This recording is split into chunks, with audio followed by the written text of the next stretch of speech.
I married a broke artist who couldn't even afford coffee. 3 years later, I found out he was a billionaire who'd been reading my stolen college diary the whole time. Every dream, every fear, every flaw. He used it all to create the perfect lie. This wasn't love, it was psychological warfare. And I made sure he paid the price. My name is Sarah, and 3 years ago I thought I had found my soulmate.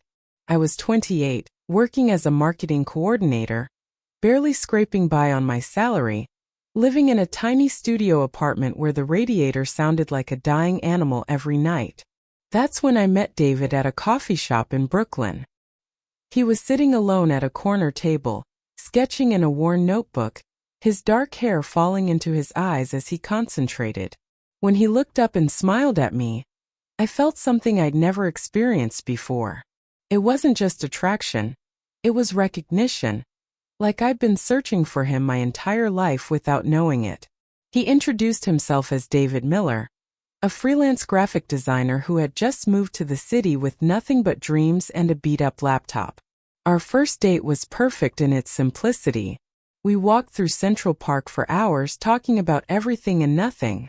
When it started to rain, we took shelter under a bridge, and he told me about his childhood, growing up with a single mother who worked 3 jobs. He spoke with such vulnerability about struggling to make ends meet, about choosing between buying groceries or art supplies. I found myself wanting to protect him, to help him succeed. What made our relationship so beautiful was how we built it together on shared struggles. We'd split $12 dinners at tiny diners, counting out quarters to make sure we had enough. We'd walk everywhere because neither of us could afford cab fare. I remember one night, it was pouring rain, and I suggested we take the subway, but David said he'd rather get soaked with me than spend the money. At the time, I thought it was the most romantic thing anyone had ever said to me. I found myself constantly paying for things without thinking about it. Coffee dates, movie tickets, groceries when he came over to my place. David would always protest, saying he felt terrible that I was covering everything, but I'd brush off his concerns. I made more than he did, and I wanted him to save his money for his art supplies and portfolio. I felt proud to be the one taking care of him for once in my life. But looking back now, there were always these mysterious little habits that should have been red flags. David never, ever invited me to his place. He said he was embarrassed by his tiny studio and didn't want me to see how he was living. He always paid for everything in cash, which he explained by saying he didn't trust banks after his mother lost their house in the recession. His work was always vague. He'd disappear for hours, sometimes days, claiming he was working on projects for clients he couldn't name due to confidentiality agreements. I believed every word because I wanted to, because David had become my entire world. 2.5 years into our relationship, David proposed to me on the Brooklyn Bridge at sunset. It was everything I'd ever dreamed of, except for one detail that broke my heart in the most beautiful way. The ring he slipped onto my finger was clearly from a pawn shop. A simple silver band with a tiny stone that was probably cubic zirconia. When I looked up at him with tears in my eyes, David's face crumpled with shame. "Sarah, I'm so sorry," he whispered, his voice breaking. "I know it's not much. I spent 3 months saving up, and this was all I could afford. You deserve diamonds and platinum, but this is all I have to give you right now. I promise someday when my career takes off, I'll buy you the ring you really deserve." In that moment, I fell in love with him all over again. I threw my arms around his neck and told him it was the most perfect ring in the world because it came from his heart. I meant every word. The fact that he had sacrificed and saved for months just to give me this simple symbol of his love made it more precious than any expensive diamond. We started planning our wedding immediately, and I took charge of keeping everything within our tiny budget. I found a community center we could rent for $200, researched caterers who could feed 50 people for under $1,000. I spent hours scouring thrift stores and discount websites for a wedding dress, finally finding a beautiful vintage gown for $75 that fit me perfectly. David seemed overwhelmed by my enthusiasm for our budget wedding. Sometimes I'd catch him staring at me with this strange expression I couldn't quite read. When I'd ask what he was thinking, he'd just shake his head and say he couldn't believe how lucky he was to have found me. He'd tell me that most women would have walked away the moment they saw that pawnshop ring. But I saw its true value. At the time, I thought his words were romantic. Now I realize he was conducting research. The first crack in my perfect fairy tale came on a random Tuesday afternoon about 6 months after our engagement. I was doing laundry at David's request.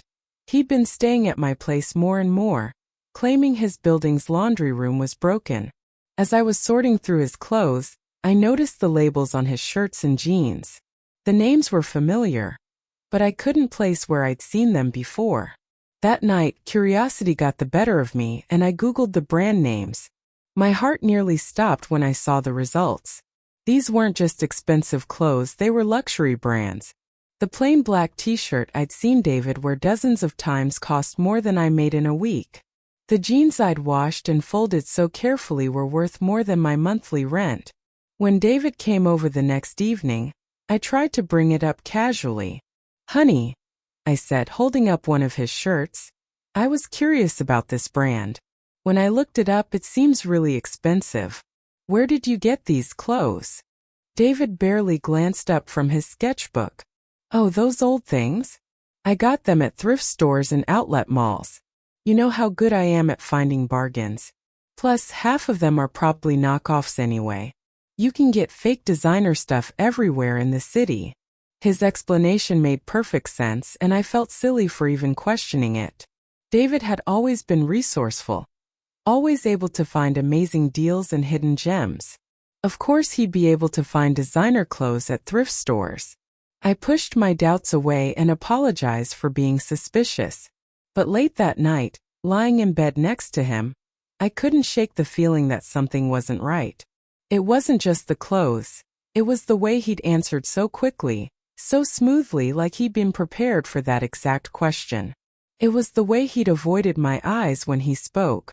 For the first time in 3 years, I wondered if the man I was planning to marry was hiding something from me. I told myself I was being paranoid, that wedding stress was making me imagine problems that didn't exist. I decided to trust the man I loved and forget about the clothes. That was my first mistake, but it wouldn't be my last. Everything changed on a rainy Thursday morning when my car decided to break down in the middle of Manhattan's Upper East Side. I was running late for a client meeting, frantically calling mechanics while standing next to my smoking Honda, when I saw him, David, walking confidently down Fifth Avenue in a perfectly tailored charcoal suit I'd never seen before. My heart did this weird little flip because he looked so handsome, so put together, but also completely different from the David I knew. This wasn't my struggling artist boyfriend in his thrift store finds. This was someone who belonged in this neighborhood of luxury boutiques and million-dollar apartments. I called out his name, but he didn't hear me over the traffic. So I followed him, my heels clicking against the wet pavement as I tried to keep up. I watched in complete confusion as he approached the entrance of one of those gleaming residential towers that I'd only ever seen in movies about rich people.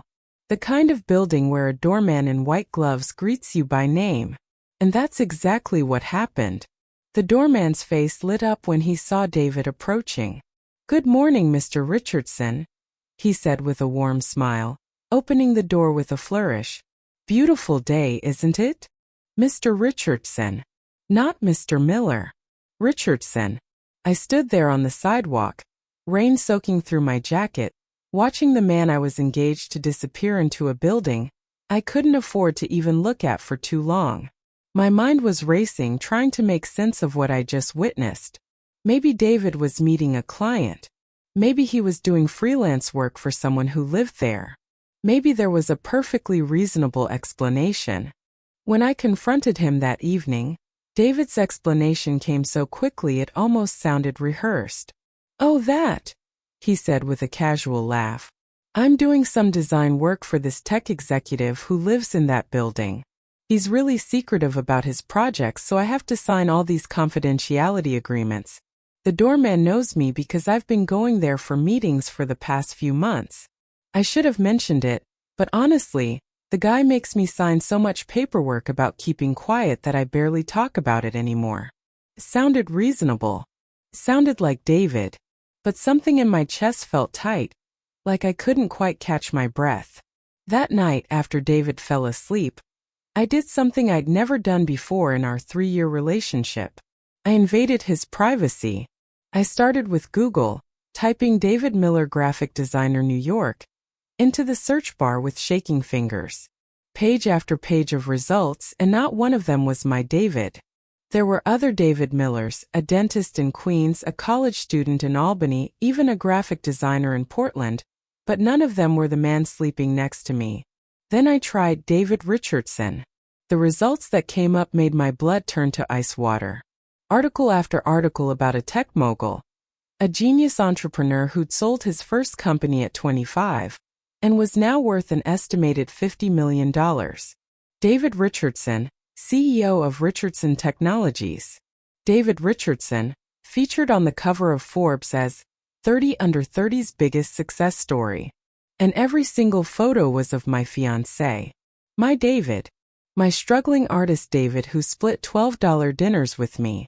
Who proposed with a pawnshop ring because it was all he could afford. Who let me pay for everything because he was just trying to make ends meet. I sat on my bathroom floor at 3 in the morning, scrolling through photo after photo, article after article, feeling like I was losing my mind. There was David at charity galas, wearing tuxedos that probably cost more than my annual salary. David shaking hands with celebrities, with politicians, with other billionaires. David accepting awards, giving speeches, living a life that was completely separate from the one he shared with me. The worst part wasn't the money. It wasn't even the lies. It was the realization that I didn't know the person I was planning to marry at all. Every conversation we'd had about our future, every dream we'd shared about building something together from nothing, it was all built on a foundation of complete deception. I needed proof. I needed to see his real life with my own eyes before I could confront him, because part of me still couldn't believe it was true. Part of me was still hoping there was some explanation that would make this all make sense. Getting into David's real apartment required me to become someone I'd never been before. A liar. I called him the next morning, my voice shaking as I told him my sister had been in a car accident and I needed to borrow money for a flight home. David immediately offered to help, giving me the address to his client's building, where he said he could get cash from the safe. When I arrived at that gleaming tower, my heart was hammering so hard I thought the doorman might hear it. But he recognized me from yesterday and smiled warmly. "You must be here to see Mr. Richardson," he said, leading me to a private elevator that required a key card. "He mentioned you might be stopping by." The elevator opened directly into the penthouse, and I stepped into a world that took my breath away. Floor-to-ceiling windows overlooked Central Park. Original artwork hung on the walls, pieces I recognized from museum exhibitions. The furniture was sleek and modern, probably worth more than everything I'd ever owned combined. This wasn't just wealth, this was the kind of money that most people only see in movies. I wandered through room after room, each one more stunning than the last, feeling like I was walking through someone else's dream.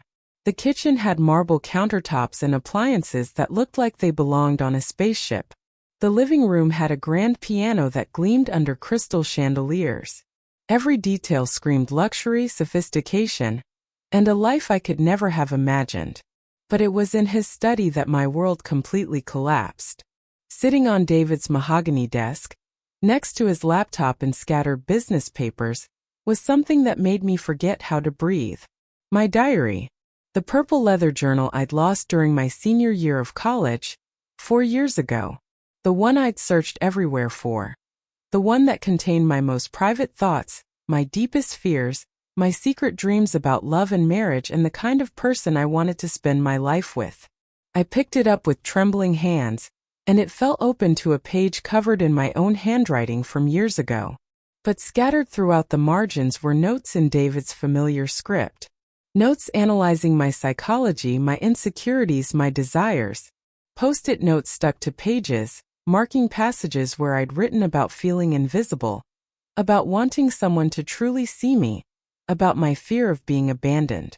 One note written in red ink next to a passage where I'd poured my heart out about wanting someone to love me for who I really was, simply said, "Use this, make her feel chosen." I felt violently sick. This wasn't just a betrayal of trust. This was a complete violation of my soul. David had been inside my head for 3 years, not because he loved me, but because he'd literally read the instruction manual to my heart. Every sweet thing he'd ever said, every moment when I felt like he truly understood me, every time I marveled at how perfectly we fit together, it was all because he'd been cheating. Next to my diary was David's own notebook, filled with his thoughts about what he called the authenticity experiment. Page after page detailed his plan to find someone who would love him without knowing about his wealth. He wrote about being tired of women who only saw his bank account, who changed completely when they learned about his money. He wanted to experience pure love, for once in his life. But it wasn't pure at all. David had found my diary 4 years ago. I still don't know how, and used it to engineer our entire relationship. He'd studied my dreams and fears like a scientist studying lab rats. He knew exactly what coffee shop to sit in, exactly what vulnerable artistic persona to create, exactly what words to say to make me fall in love with him. Every shared interest was calculated. Every sweet gesture was manipulation. Every moment when I thought we were building something real together, he was just following a script he'd written based on my stolen thoughts. The man I loved didn't exist. David Richardson had created a character designed specifically to capture my heart, and I'd fallen for every single lie. For 3 years I'd been in love with a ghost, a carefully constructed illusion built from my own private confessions. I took photos of everything: the diary with his notes, his notebook detailing the experiment, the penthouse that proved his wealth, even the business cards scattered on his desk. My hands were steady now, fueled by a rage so pure it felt like ice in my veins. David Richardson wanted to play games with people's hearts? Fine. I'd show him what it felt like to be manipulated by someone who knew exactly which buttons to push. Because here's what David hadn't counted on. His own notebook contained detailed analysis of his deepest insecurities. His fear of abandonment stemmed from his father leaving when he was 8. His desperate need to be loved for himself, not his money, came from a lifetime of people using him. His terror of ending up alone despite all his wealth. He'd mapped out my vulnerabilities so thoroughly, but he'd also revealed every single one of his own.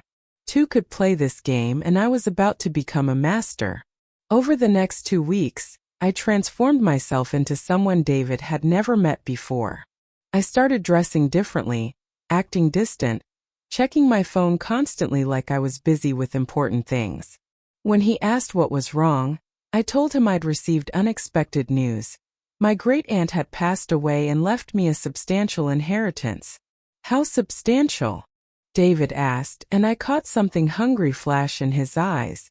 Enough to change everything, I said vaguely, then added the killing blow. I've been thinking about what I really want in life, David. I love you, but I need to be honest. I want someone who can match my lifestyle now. Someone who can keep up with me. I watched his face crumble exactly the way mine had in that penthouse. I used every insecurity he'd written about against him. When he worried I might leave him for someone richer, I didn't reassure him. When he started buying me expensive gifts to prove his worth, I acted unimpressed. When he began hinting about his own investments and business opportunities, I played completely uninterested. David was spiraling, and I was orchestrating every moment of his fall. The final act came when he couldn't take it anymore. On a Tuesday night, exactly 3 weeks after I'd found my diary, David broke down completely. "Sarah, I have something to tell you," he said, tears streaming down his face. "I'm not who you think I am. I have money, a lot of money. I'm actually worth $50 million. I lied because I wanted you to love me for me, not for what I could give you." He pulled out a jewelry box containing a ring that probably cost more than most people's houses. "This is who I really am," he whispered. "Please don't leave me." I looked at him for a long moment, this broken man kneeling in front of me with his desperate offering, and I felt absolutely nothing. No love, no pity, no satisfaction. Just a cold, empty space where my heart used to be. "You want to know who you really are, David?" I said quietly, pulling out my phone and showing him the photos I'd taken. His face went white as he saw his own handwriting analyzing my psychology, his notes about manipulating my emotions, his clinical breakdown of my fears and dreams. "You're someone who steals people's souls," I continued, my voice growing stronger with each word. "You're someone who took my most private thoughts and used them as weapons against me. You're someone who spent 3 years lying to my face while pretending to love me." I took off both rings, the pawn shop fake and the real diamond, and dropped them at his feet. "You wanted to know if someone could love the real you without your money? Here's your answer. The real you is someone who destroys trust, who treats people like experiments, who thinks love is something you can engineer and control. The real you is someone who reads stolen diaries and takes notes on how to break someone's heart more efficiently." David was sobbing now, reaching for me, begging me to listen, to understand, to forgive him. But I was already walking toward the door. "The real you," I said, turning back one final time, "is someone who will always be alone, no matter how much money you have." That night, I posted everything on social media. The photos, the story, the evidence of David's authenticity experiment. It went viral within hours. The tech world loves a scandal, and the story of the billionaire who psychologically manipulated women for sport was too juicy to ignore. David's reputation crumbled overnight. His business partners distanced themselves, his social circle abandoned him, and every news outlet picked up the story. The man who had carefully crafted his public image as a philanthropic genius became known as the creep who stole women's diaries to manipulate them into fake relationships. As for me, 6 months later I met James at a bookstore. He approached me while I was reading, and our first conversation was awkward and genuine and completely imperfect.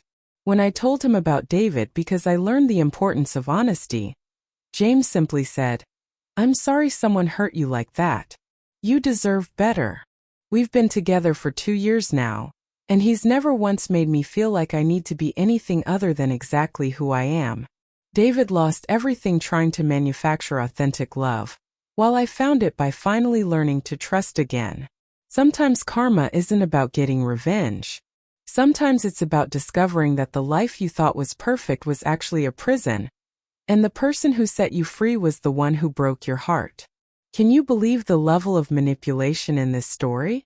If this made you as angry as it made me, please like this video and share it with someone who needs to hear it. What would you have done in Sarah's situation? Let me know in the comments below. Subscribe for more incredible stories of justice served, and remember, the truth always finds a way to surface. Until next time.